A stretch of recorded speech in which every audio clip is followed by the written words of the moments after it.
President Donald Trump has staunch allies in Congress in his second term, including some lawmakers who used to be his opponents, like Texas Senator Ted Cruz. From celebrating key policy wins in the big, beautiful bill to uncovering the truth behind the Russia hoax, the senator is staying busy in Washington, and he's passionate about serving his constituents in the Lone Star State, especially in the aftermath of the heartbreaking and deadly floods last month. I caught up with Senator Cruz this week to see what's next in his jam-packed agenda. Senator Cruz, thank you so much for joining me. I'm so excited to get you on my show. Great to be with you. Thank you. I want to ask you and start out with the FBI. This week we heard that FBI Director Kash Patel found documents in a burn bag in a hidden room at the FBI related to the Trump-Russia probe. First of all, give me your reaction to that. What do you expect the public to learn, and what's going to come out of all of this? Look, I think the revelations we've seen in the last few weeks about the Russia hoax have been really disturbing. We saw the Obama administration, the federal government made a decision to go after President Trump.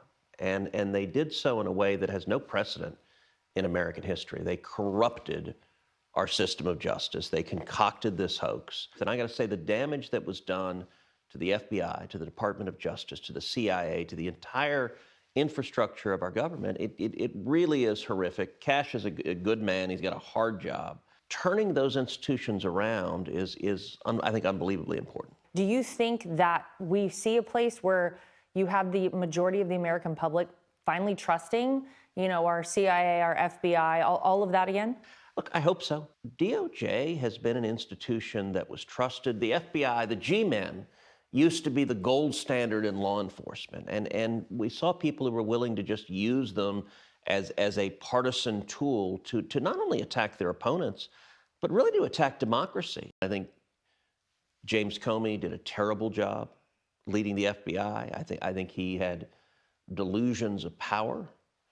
And I think the entire Obama team was complicit in this. You look at the Biden presidency, the single most frequent question I would get, who's running things?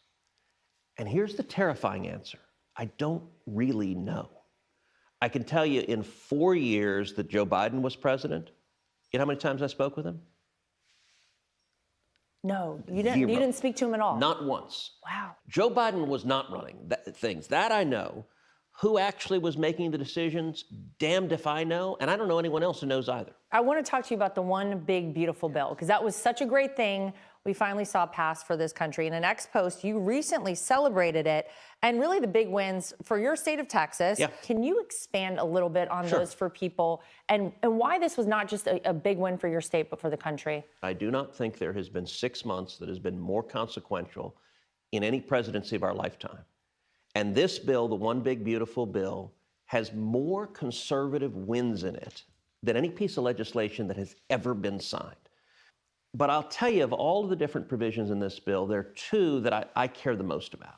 It's school choice and the Trump accounts. What we did in this bill is we created a tax credit for contributions to scholarship-granting organizations. As a result, there's going to be billions of dollars of new scholarships for K through 12 education all across this country. And we're talking literally millions of kids, many of them low income, many African American, many Hispanic, trapped in failing schools, are going to be able to get scholarships to get a great education, to go have a future. And then the Trump accounts, these things are amazing. So starting on the 4th of July next year, the 250th birthday of our country, every child in America is going to have a personal investment account. These are 401ks for kids. There are going to be trillions of dollars invested in these accounts. That's in this bill, and I think those two provisions will have the most long-lasting impact. What a win, like you say, for everyone. Truly, both of those items. Just to move to something that's a little sad. It's been almost a month since the devastating floods down in Texas. We know that there have been 137 deaths. There are some people who are still missing.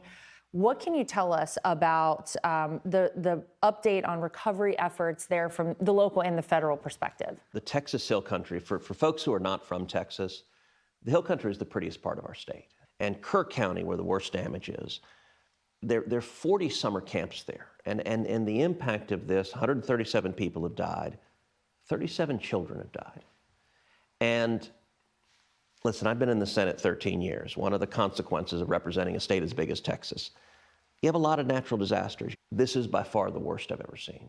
These are little girls, and the devastation at Camp Mystic, the water rose to 8 feet in the cabins. There is one cabin that was a cabin where the youngest campers were. It's called the Bubble Inn. And every camper in that cabin died. And they were all 8 years old.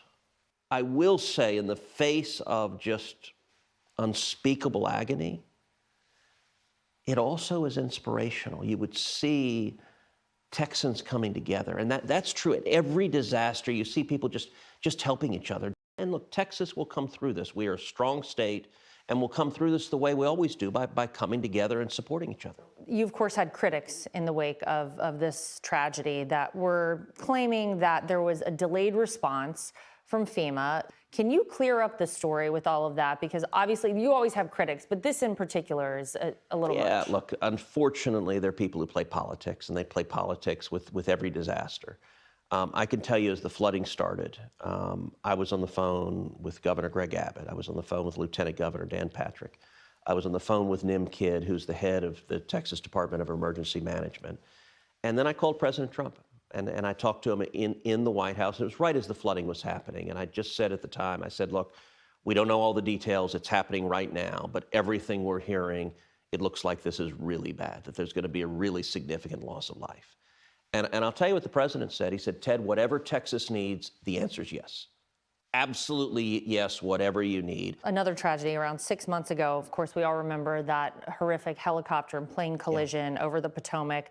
And earlier this week, you actually introduced the Rotor Act to kind of address this. Give us a kind of an explanation of this legislation and how it's going to impact air travel.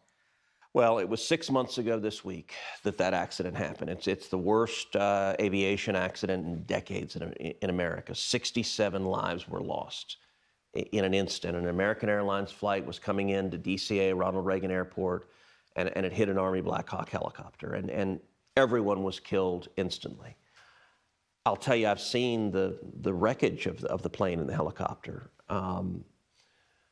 It was utterly devastating. This should have been prevented. That should never have happened. And so this week I introduced legislation. It's called the Rotor Act, and it does a couple things. Number one, it requires what's called ADS-B in and out on every aircraft. Now, what is ADS-B? ADS-B out broadcasts the precise location of an aircraft, air traffic controllers, to other planes, and it's much more accurate than radar. It gives you the exact location. And an ADS-B in simply is where the pilot can look down and see every other aircraft, so you can see what they're broadcasting. The NTSB, the National Traffic Safety Board, has been recommending ADS-B in for every aircraft for 20 years. It's not current law. And so my legislation mandates that it has to be, if you're in commercial airspace, you've got to have it. And it's designed to make everyone in the flying public safer. Let me ask you about this. Back in 2015, you were actually the first major Republican candidate to announce running for president. Looking back, in all the 10 years, could anything have prepared you for all that was to come as you sit here today? No. Look, it has been a wild ride. I'll tell you, that campaign still is the most fun I've ever had in my life. And it was wild, it was unpredictable. It was a time when people were incredibly frustrated with Washington. They were frustrated with politicians who didn't do what they said. They were tired of being lied to.